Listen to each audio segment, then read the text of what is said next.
गिरफ्तारी हो जाएगी कि नहीं? देखिए, हिम्मत ही नहीं है किसको हिम्मत है उठा के खान सर को गिरफ्तार करके दिखा दे। एफआईआर तो हो ही गया है। अरे वो डराने के लिए हुआ है एफआईआर की, खान सर पे एफआईआर हो गया है, डर जाएंगे लोग। कही के अधिकार लइका कमे पास कइले मोदी जी, उदास कइले मोदी जी, लइकन बेरोजगारवन में बास कइले मोदी जी। नमस्कार, अभी मैं बक्सर स्टेशन पे हूँ और रेलवे, आरआरबी और एनटीपीसी का जो मुद्दा है वो बताने की ज़रूरत नहीं। ये बताने की ज़रूरत नहीं है कि जब जेईई मेंस और नीट की परीक्षाएं कराई जाती हैं तब वो सारी परीक्षाएं समय से कंडक्ट कर ली जाती हैं, रिजल्ट भी समय से दे दिया जाता है। लेकिन वही काम जब आरआरबी को करना होता है, एसएससी को करना होता है, तो ज़रूर कुछ ना कुछ समस्याएं क्रिएट हो जाती हैं। और उसका सीधा कारण ये है कि ये लोग परीक्षा देने के बाद सरकार की तिजोरी भरते हैं, वो पैसा देते हैं, लेकिन आरआरबी में जितने बच्चों का सिलेक्शन होगा उसको सरकार पैसा देगी। इस वजह से, और ये कारण है कि समय से कोई भी चीज़ हो ही नहीं पाता।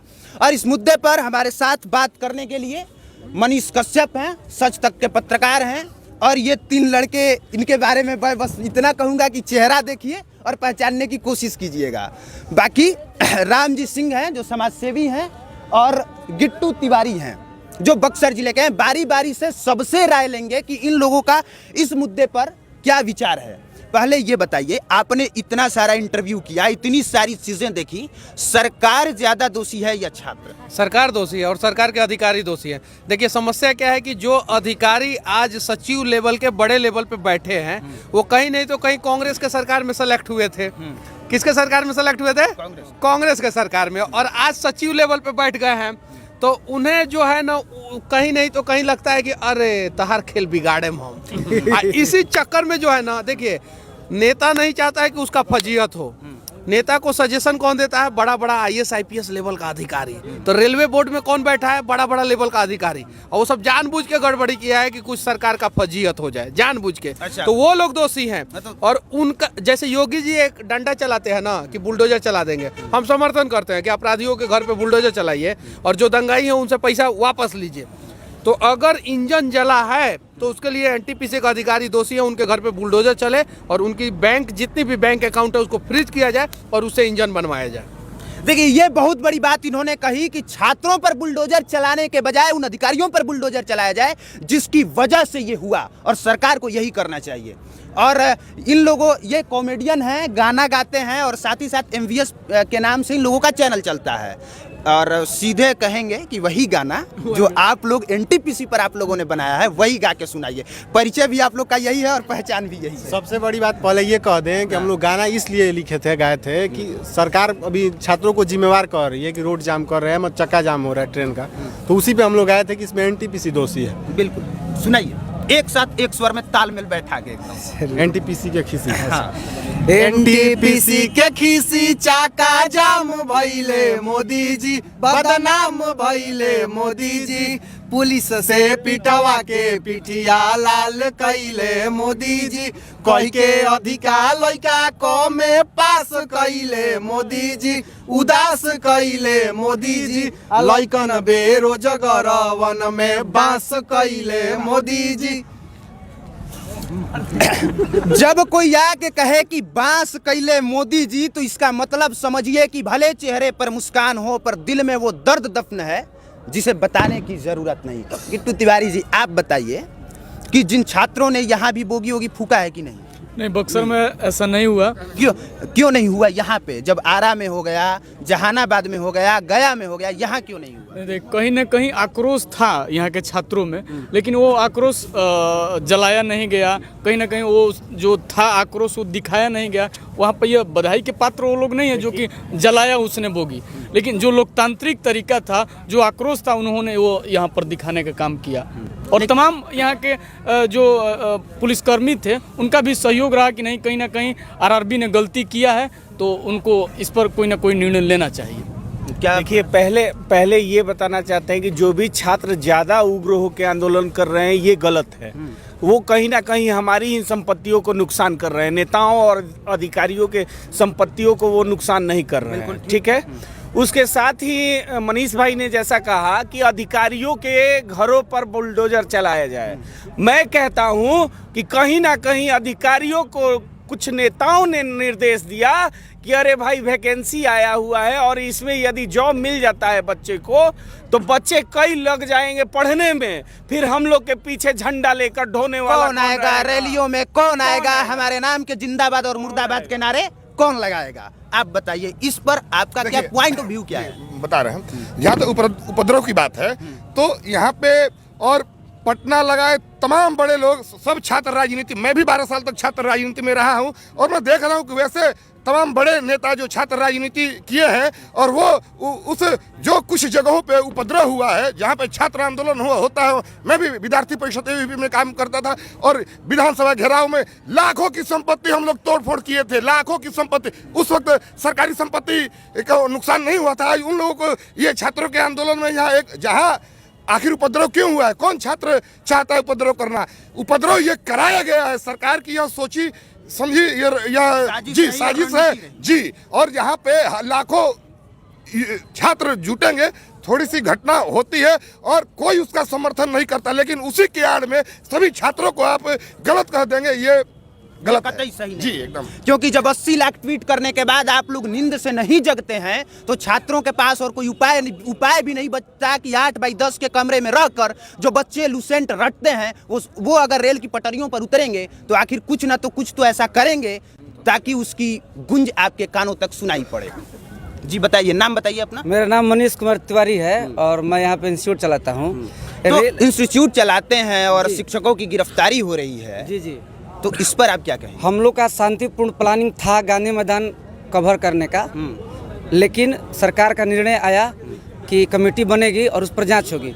रेल मंत्री का बयान था कि इतनी अधिक संख्या में फॉर्म फिलअप किए गए हैं, एक फेज में एग्जाम कंडक्ट कराना पॉसिबल नहीं है।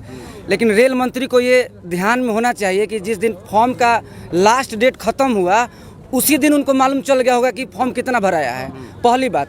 दूसरी बात, जब एग्ज़ाम का डेट निकला उस दिन उनको नहीं समझ में आया और जब एग्ज़ाम में मात्र 1 महीना बचा तब उनके संज्ञान में आया कि नहीं फॉर्म बहुत अधिक संख्या में भरा गया है तो एक फेज में एग्जाम करना पॉसिबल नहीं है। ये सरासर गलत है, सरासर नाइंसाफ़ी है और सभी लड़के फॉर्म पैसा दे करके फॉर्म भरे हैं और 500 रुपया फॉर्म दे के भरा है और बात ये भी हुई थी कि 400 रुपया रिटर्न करेंगे, जो हुआ नहीं। 3 साल से तैयारी कर रहे हैं, तब तक कुछ ऐसे लड़के हैं जिनका 1-2 साल एज बचा हुआ है और वो कर्ज लेकर के यहाँ पर पढ़ने के लिए आए हैं और उनका एज खत्म हो गया है। वैसे लड़के क्या करेंगे, कहाँ जाएंगे? बिहार में कितनी कंपनी है जहाँ पर प्राइवेट जॉब करेंगे? बिहार यूपी के ही मैक्सिमम लड़के सरकारी जॉब की तैयारी करते हैं और उनके पास जो गरीब घर के लड़के हैं उनके पास उतना पैसा नहीं है कि इंजीनियरिंग डॉक्टरी करेंगे। और ग्रुप डी जैसे एग्जाम के लिए 2 फेज एग्जाम कराने की क्या जरूरत है? अचानक से सिलेबस में परिवर्तन करना और ऊपर से अभी बहुत सारे मुद्दे हैं जिन पर बात ही नहीं हुई। 500 रुपया लिया, कहा गया कि 400 वापस करेंगे, वो भी पैसा वापस नहीं हुआ। ऊपर से शिक्षकों की गिरफ्तारी भी होने लगी। खान सर से बीच में बातचीत हुई है आपकी? देखिए, मैं बस पहले ये बताइए, खान सर से बीच में बातचीत हुई है? बहुत सारे मुद्दों पे बातचीत हुई है। तो क्या लगा, गिरफ्तारी हो जाएगी कि नहीं? देखिए, हिम्मत ही नहीं है किसको हिम्मत है उठा के खान सर को गिरफ्तार करके दिखा दे? FIR तो हो ही गया है। अरे वो डराने के लिए हुआ है FIR की, खान सर पे FIR हो गया है, डर जाएंगे लोग। और खान सर, आप जो है ना 1 सेकंड के लिए हम लोगों के राष्ट्रवाद पे जो है ना 1 सेकंड के लिए संदेह कर सकते हैं, खान सर पे नहीं। वो शुद्ध सोना है और शुद्ध राष्ट्रवादी हैं और वो सिर्फ और सिर्फ युवाओं के भविष्य का बात करते हैं। और हिंदुस्तान के पहले ऐसे शिक्षक हैं जो युवाओं में ये उम्मीद जगा दिए कि तुमको 100 रुपया में पढ़ा के हम दरोगा, कलेक्टर, DM, SP बना देंगे। वो 107 करोड़ रुपया का ऑफर छोड़ दिए खान सर, 107 करोड़ रुपया का ऑफिशियली ऑफर ठुकरा दिए। और आज जो है बच्चों को पढ़ाते हैं और उनके ऊपर FIR कर दिया गया। आज अगर बच्चे के गार्जियन खान सर को टूट जाने देंगे, बिखर जाने देंगे, तो फिर दोबारा कोई खान नहीं आएगा, पहला चीज। दूसरा चीज, अगर कोई खान सर को कांग्रेस से जोड़ के देख रहा है ना, तो पहले खान सर का 1000 वीडियो यूट्यूब पे उठा के देख ले।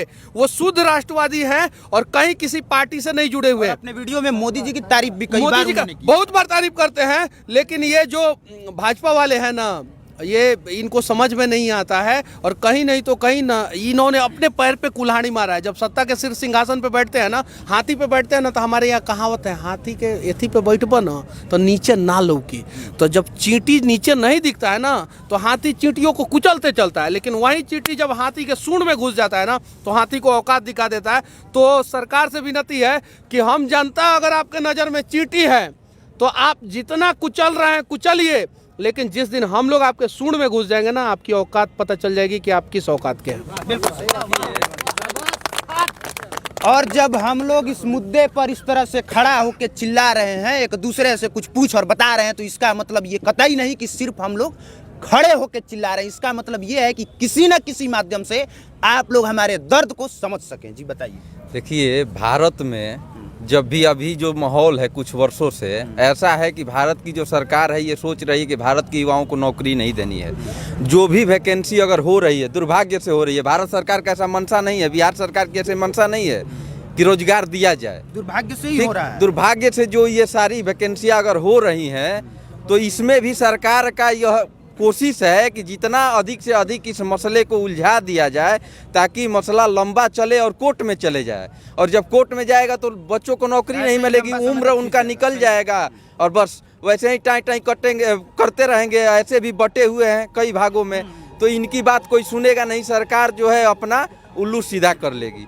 यही सारा खेल जो है पूरे, जो एक ही सरकार की बात नहीं है, जो भी सरकारें हैं, राज्य सरकारें हों या केंद्र की सरकार हो, ये सारे सरकारों का ध्येय इसी बात पर लगा हुआ है कि किसी भी तरह से बच्चों को उलझाकर कोर्ट में भेज दिया जाए, ताकि मसला 3-4 बरस चले और बच्चों को रोजगार नहीं मिले। ये यही नहीं तो जो सरकार करोड़ों रोजगार देने वादा करके सत्ता में आती है, वो मात्र 35,000 वैकेंसी निकालती है। और उस 35,000 में भी इतना बड़ा ग्लिच, तो बाकी की चीजें तो आप समझ ही सकते हैं। बाकी आप देख रहे थे पब्लिक प्लेटफॉर्म। मेरा नाम कुमार अभिनव है और कैमरे के पीछे कुंदन कुमार पांडे थे। देखने के लिए धन्यवाद।